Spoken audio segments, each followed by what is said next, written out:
Animal Crossing is unique among Nintendo's franchises. It doesn't have a point. There's no set end point. You just play for as little or as long as you like, and once you've had your fill, you move on to something else. And for nearly 20 years, that formula has worked out very well. Players have fallen in love with the idea of simply living in a world filled with animal friends and going fishing, catching bugs, and shaking trees to make money. In fact, if Nintendo released an Animal Crossing with only minor changes from New Leaf, I'm sure most fans, myself included, would be happy. But there's so much new stuff in New Horizons, it almost feels like an entirely different game, at least at the start. New Horizons begins in a way unlike any previous entries in the series. Instead of moving into a small town, you're quite literally on a deserted island.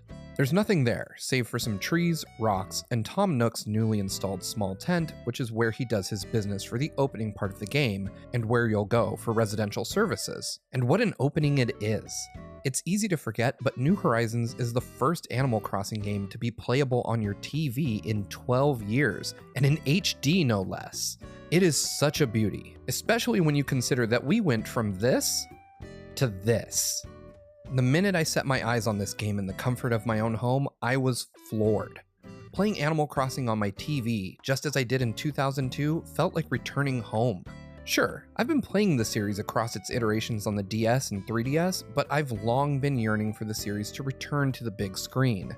There's something about playing Animal Crossing on my TV that just feels so much better than playing it on the go. I would play for 20 or 30 minutes at a time in New Leaf. I can play on the Switch for several hours without feeling any fatigue.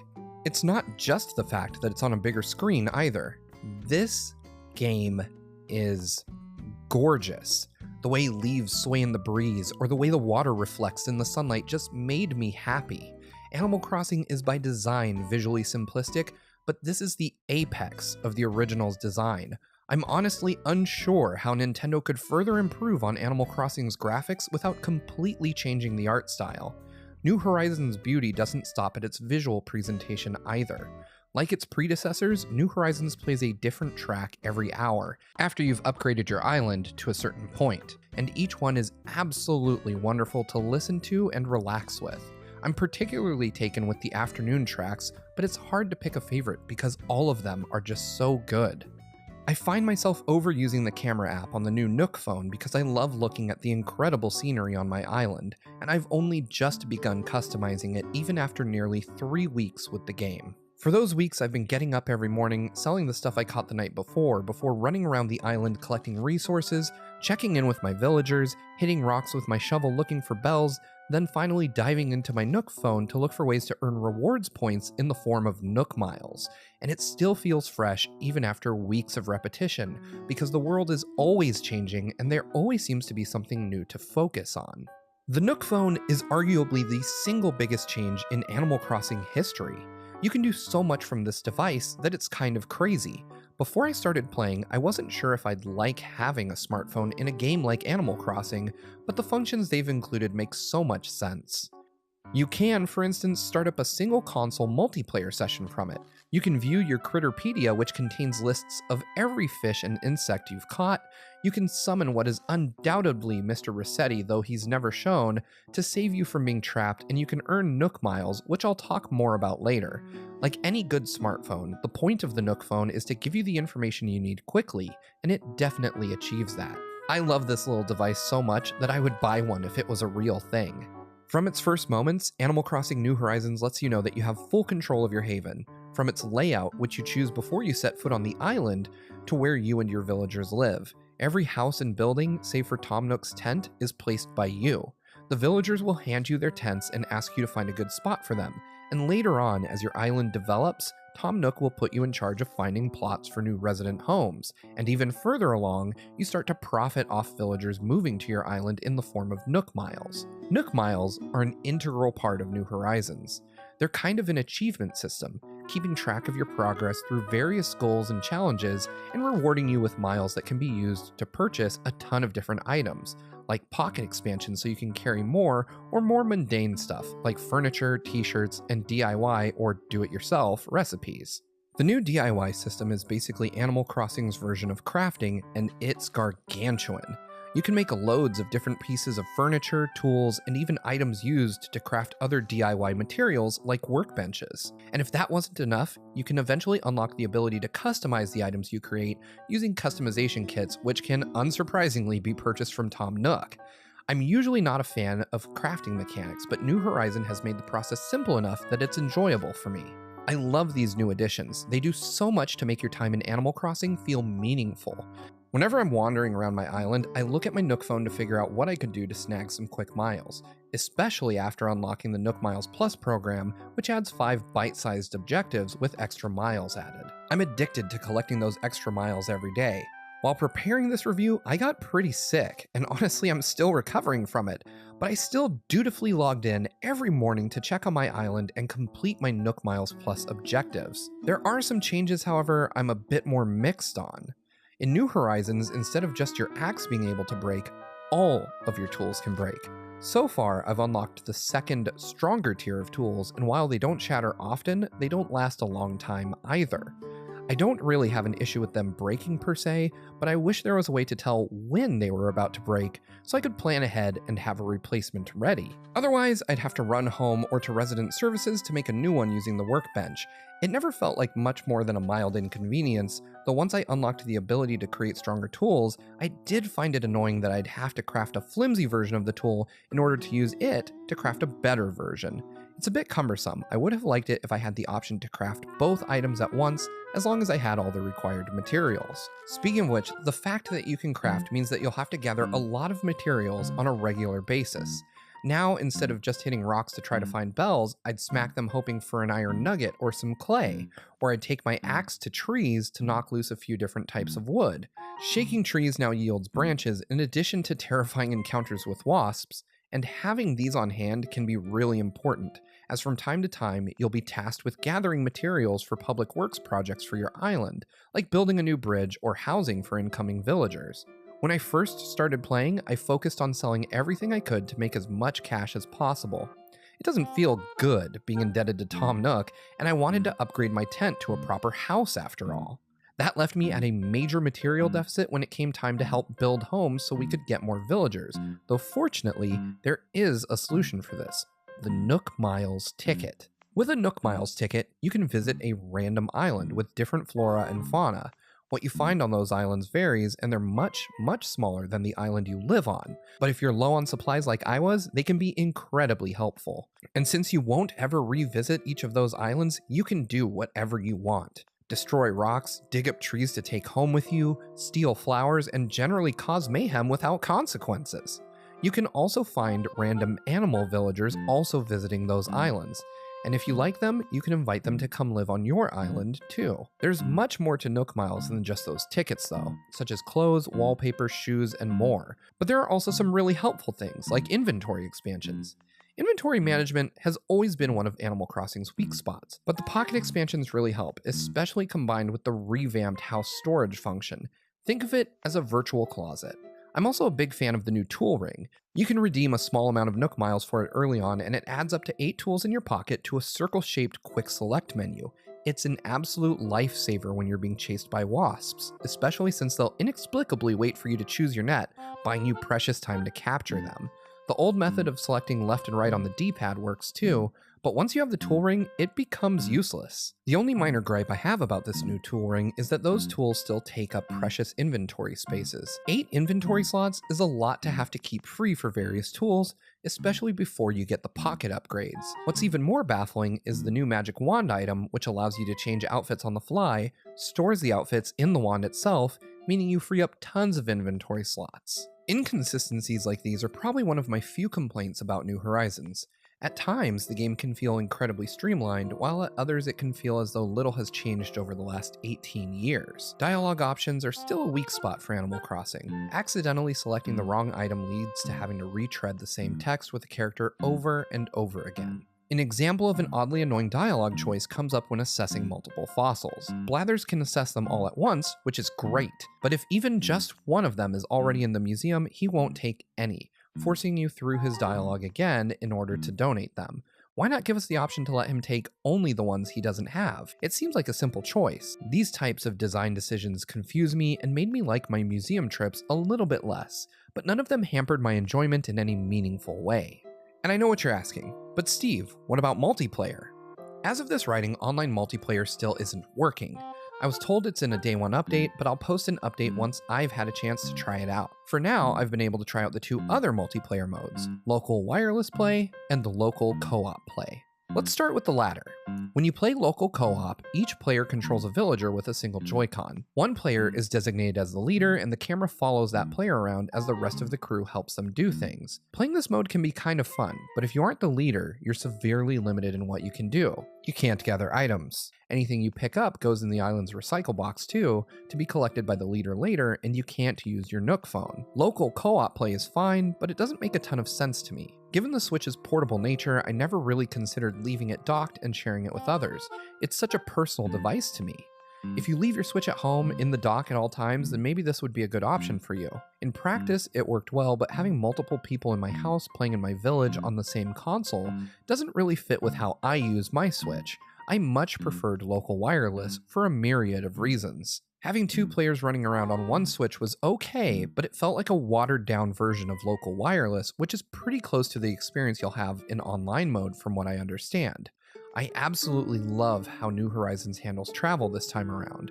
When someone is coming to your island, you'll see an adorable splash screen that tracks their flight progress. I have a personal sense of ownership and pride in my island, and I'm thrilled to show it off and visit my friends too. Once your friends arrive on your island in local wireless, they're free to explore as they see fit and can basically treat your island as their own, and vice versa if you're the one paying someone else a visit. You can break rocks, uproot trees, catch fish. If there are special characters in town for events, you can even get the same benefits from them, like DIY recipes or the opportunity to buy special items. I greatly prefer local wireless to playing with a single Joy-Con, but I do wish I could limit what my friends could do on my island, which appears to be an option in online play. If you're a huge Animal Crossing fan like me, you might notice some things are missing. Not everybody is a fan of island life, and depending on your allegiances, your favorite villager might not be here. My favorite happens to be Rover, and he's not in the game, and I'm heartbroken. The easiest way to confirm this, if you have the appropriate amiibo or amiibo card, is heading to Harvey's Island and scanning it for Photopia. Amiibo support in New Horizons is a little weird. If you scan a character in Photopia, they'll appear to take a photo with you, and you can have up to 10 on screen at once. But if that character isn't in the game, you'll receive a message saying they can't join you. However, you will then be able to buy a poster of that character whether the amiibo is supported or not. I was sad to see Cap'n and Mr. Rossetti are effectively missing in action, but the exclusion of Rover, the cat that first introduced you to the world of Animal Crossing on the N64 in Japan and the GameCube in North America, broke my heart. As someone that's been playing since the beginning, I hoped Rover would be in every mainline game. At least, that's how it appears to be. It's hard to say with any degree of certainty what isn't in the game. After all, Animal Crossing games are designed to be played for months or even years, and despite my best efforts, even after having played the game for nearly 3 weeks, I haven't uncovered all of what it has to offer. In that time, I've logged over 100 hours. I've played on 3 different Switches to see what I'd find, and I'm confident there's still more out there to discover. My museum isn't full, and I haven't even come close to collecting every piece of furniture or clothing. To do that, I'll need much, much more time. I haven't yet dug up a single gyroid, but I refuse to believe they aren't in this game. They're so loved, I just can't imagine they were excluded. It just feels like too big of a change. Sure, Lloyd the gyroid that helps you build things is there, but the furniture-type gyroids remain missing in action, which is insane. I haven't yet had the chance to play through an event like Bunny Day or Toy Day or anything, but they're supposedly handled quite differently in New Horizons in that they're added as downloaded updates throughout the year.